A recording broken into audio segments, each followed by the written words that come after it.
নমস্কার। আজকে যে বিচারটি নিয়ে এসেছি সেটা হচ্ছে দ্বিতীয় ঘরকে নিয়ে এসেছি। এর আগে আমি লগ্ন 1 নম্বর হাউস তাকে নিয়ে আলোচনা করেছিলাম, এবার লগ্নের দ্বিতীয় ঘরকে নিয়ে আলোচনা করব। তাহলে 12টা ঘর আছে, 12টা ঘর মানে 12টা লগ্ন। আপনাদের সবসময় এটা বলে থাকি, 12টা ঘর 12টা লগ্ন। লগ্নটা হচ্ছে ফার্স্ট নাম্বার, ফার্স্ট হাউস। তাহলে ফার্স্ট হাউস নিয়ে আমি আলোচনা করেছি এর আগের ভিডিও। এবার আসলাম ফার্স্ট হাউসের দ্বিতীয় ঘরটাকে নিয়ে আলোচনা করব। তাহলে 12টা ঘরে যে কোনো একটা লগ্ন ধরলাম আমি বিষলগ্ন। তাহলে বিষলগ্নটা হচ্ছে 1 নম্বর হাউস। বিচার এসছি আজকে দ্বিতীয় হাউসকে নিয়ে বিচার করব। তার দ্বিতীয় নম্বর ঘর হচ্ছে এইটা। এই ঘরের মালিককে নিয়ে আলোচনা করব আর এই ঘরের ভাবকে নিয়ে আলোচনা করব। তাহলে এই ঘরের যে অবস্থান করে যে ঘরের মালিক তার সম্বন্ধে বলবো আর এই ঘরটার সম্বন্ধে বলবো। আগে জেনে নিই, এই 12টা ঘরে এক একটা ঘরেতে 144টা করে বিচার আছে। 144খানা বিচার আছে, কিন্তু 144খানা বিচার সম্ভব না একটা ভিডিওতে কভারেজ করা।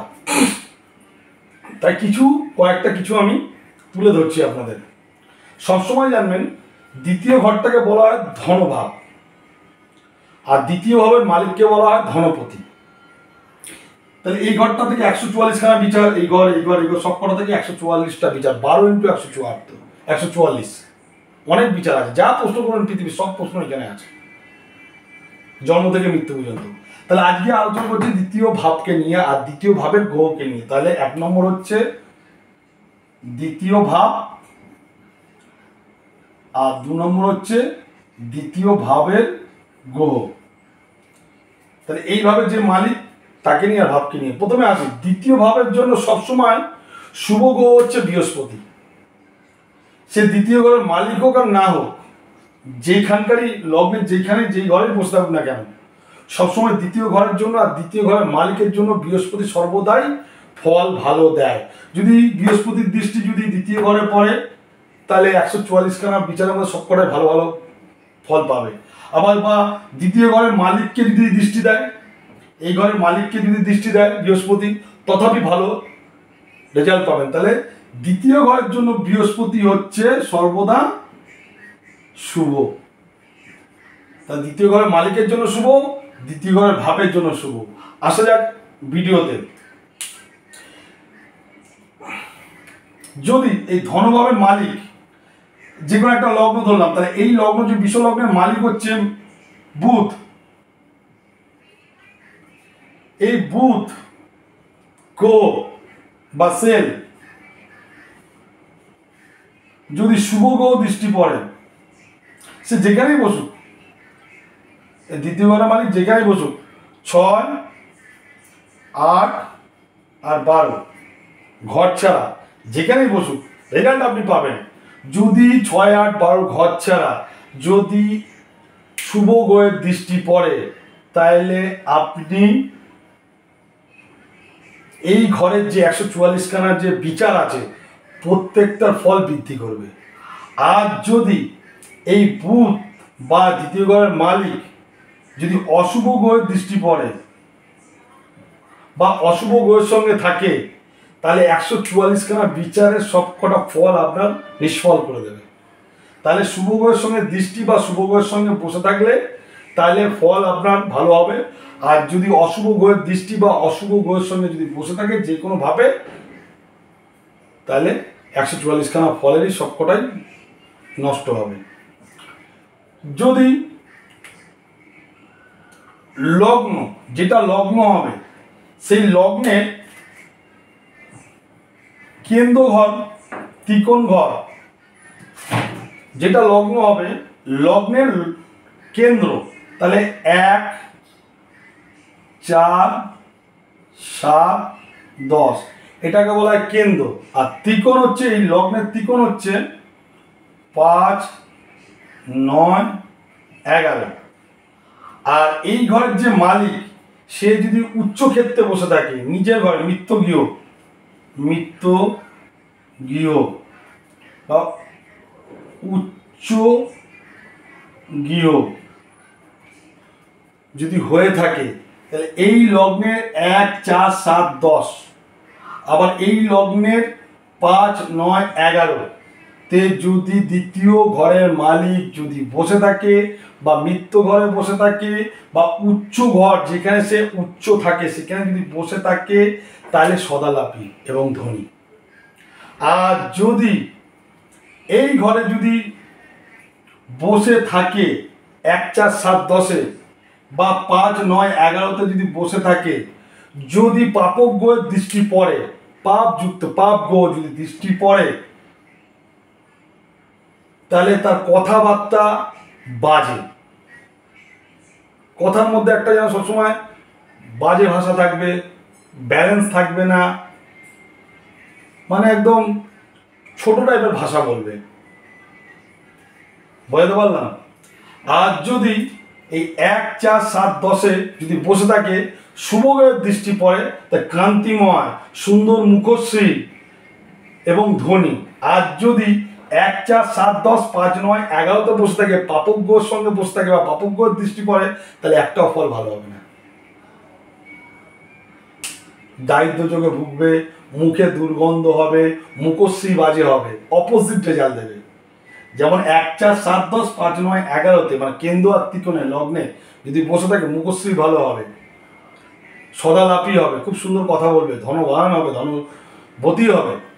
কিন্তু এই ঘরে যদি বসে যদি পাপক গ্রহের সঙ্গে বসে, আবার এই ঘরে যদি পাপক গ্রহের যদি দৃষ্টি পড়ে তাহলে মুখের ভাষা খারাপ, মুখশ্রী খারাপ, মুখে দুর্গন্ধ, দারিদ্র যোগ, আত্মীয় স্বজনের সাথে সম্পর্ক নষ্ট, সব কিছু, সন্তান স্ত্রী ত্যাগ, বন্ধু বান্ধব এদের সহযোগিতা করবে না।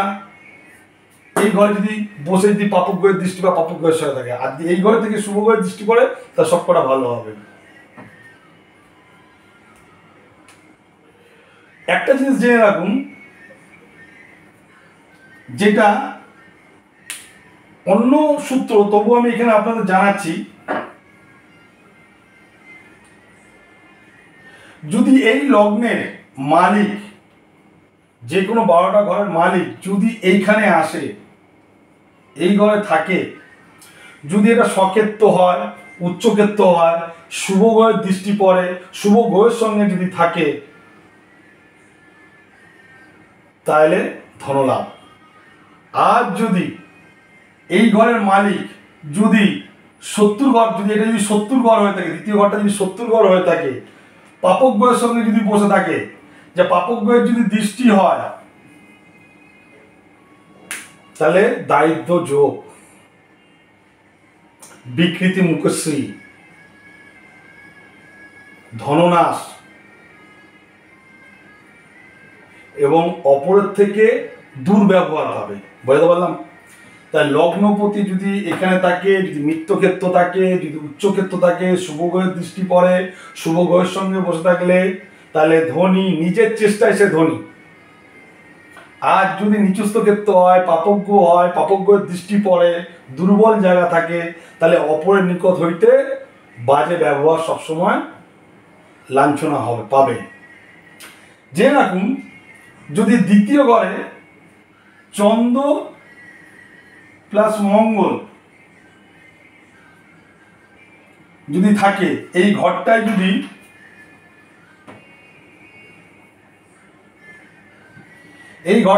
চন্দ্র প্লাস মঙ্গল যদি থাকে, কিন্তু অবশ্য 27খানা নক্ষত্র, যা বললাম 27খানা নক্ষত্র কিন্তু আনতে হবে। 27খানা নক্ষত্র, মৃত্য নক্ষত্র নাকি বদ নক্ষত্র নাকি এর বিচার আছে, অত ডিপে আমি যাচ্ছি না, এই 27খানা নক্ষত্রের বিচারে আমি যাচ্ছি না, আপনাদের গ্রহটা সম্বন্ধে বোঝাচ্ছি। নক্ষত্রটা ব্যাপার বোঝাতে গেলে অনেক ব্যাপার আছে। যদি চন্দ্র মঙ্গল একসঙ্গে থাকে দ্বিতীয় ঘরে, তাহলে আপনার শরীরে যারই আছে তার শরীরে স্কিনের সমস্ত রকম প্রবলেম থাকবে, স্কিনে যা যা অল ডিজিজ আছে সেই ডিজিজগুলো হবে। সেই অ্যালার্জি বলুন, সেতি বলুন, গা কষে যাওয়া বলুন, ঘা হয়ে যাওয়া বলুন, যা অল টোটাল ডিজিজগুলো আছে স্কিনের সব কটা তার মধ্যে কিছু না কিছু লক্ষণ দেখা যাবে। তাহলে কি থাকলে চন্দ্র মঙ্গল যদি দ্বিতীয় থাকে, বলেছিলাম না 100 এক একটা ঘর থেকে 44খানা বিচার, আত্মীয়দের সাথে সম্পর্ক থাকবে না, দারিদ্র যোগ চন্দ্র মঙ্গল যদি দ্বিতীয় থাকে। যদি বুধ শনি যদি এখানে থাকে, বুধ শনি যদি থাকে, যদি বুধ যদি বৃহস্পতিকে দৃষ্টি দেয়, বৃহস্পতি গ্রহকে যদি দৃষ্টি দেয়, কে দেবে? বুধ। দ্বিতীয় বুধ শনি থাকবে এবং বুধ বৃহস্পতিকে যদি দৃষ্টি দেয়, বৃহস্পতি না জানে, বৃহস্পতি দৃষ্টি না, যদি বুধের দৃষ্টি বৃহস্পতিতে পড়ে, দারিদ্র যোগ। বুঝতে পারলাম? আসি পরেরটায়। যদি দ্বিতীয় ভাবে, ভাব নিয়ে বলছি, এতক্ষণ গ্রহ নিয়ে বলছিলাম, দ্বিতীয় ঘরের মালিককে নিয়ে বলছি, ভাবকে নিয়ে বলছি। এই দ্বিতীয় ভাবে বুধ প্লাস যদি চন্দ্র থাকে, সর্বদা ধননাশ এবং জমানো অর্থ চলে যাবে, রাখতে পারবে না। কিন্তু অবশ্য 27খানা নক্ষত্রের বিচার আছে, জমানো অর্থ থাকবে না, আত্মীয় স্বজন থাকবে না, রিলেটিভ থাকবে না, সব যেন এই মানুষজনও তো সম্পদ, বাড়িঘরও তো সম্পদ, তাহলে জমানো অর্থ চলে যাবে, আত্মীয় কুটুমদের সঙ্গে সম্পর্ক ভালো থাকবে না, মানে সমস্ত কিছু থেকেই শেষ। যদি এই দ্বিতীয় ঘরে শুক্র প্লাস রবি প্লাস চন্দ্র যদি এই দ্বিতীয় ঘরে দৃষ্টি দেয়, তিনটে গ্রহের মধ্যে যদি দৃষ্টি পড়ে, তাহলে সে সর্বদা ধনী। সেই 144খানা বিচারের মধ্যে সব কটা ফলই সে ভালো পাবে এবং ফল বৃদ্ধিও হবে। অবশ্য দ্বিতীয় ঘরের মালিককেও দেখতে হবে, আবার বৃহস্পতিকেও দেখতে হবে। ধনভাব বিচার করতে গেলে ধনভাবের দ্বিতীয় পতিকে দেখতে হবে এবং বৃহস্পতিকে দেখতে হবে। তাহলে বোঝা গেল শুক্র রবি চন্দ্র যদি দ্বিতীয় ঘরে যদি দৃষ্টি পড়ে, তাহলে ধনলাভ এবং সমস্ত জায়গা থেকে সে নিজেকে ইমপ্রুভ করতে পারবে, সব কিছু তার থাকবে। যদি এই ঘরে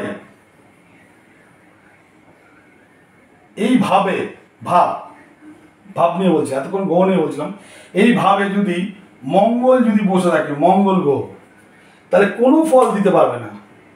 মঙ্গল দ্বিতীয়তে কোনো ফল দেয় না, যেই লগ্নই হোক না কেন, দ্বিতীয়তে নিষ্ফল দাতা হয়ে যায়, সে কর্মহীন হয়ে যায়। তাহলে লগ্ন যদি দ্বিতীয়ভাবে থাকে, তাহলে নিষ্ফল দাতা।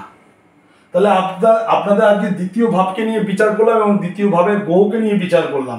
এরপরে আসবো তৃতীয় ভাব, তৃতীয় ভাবের গ্রহকে নিয়ে বিচার করব।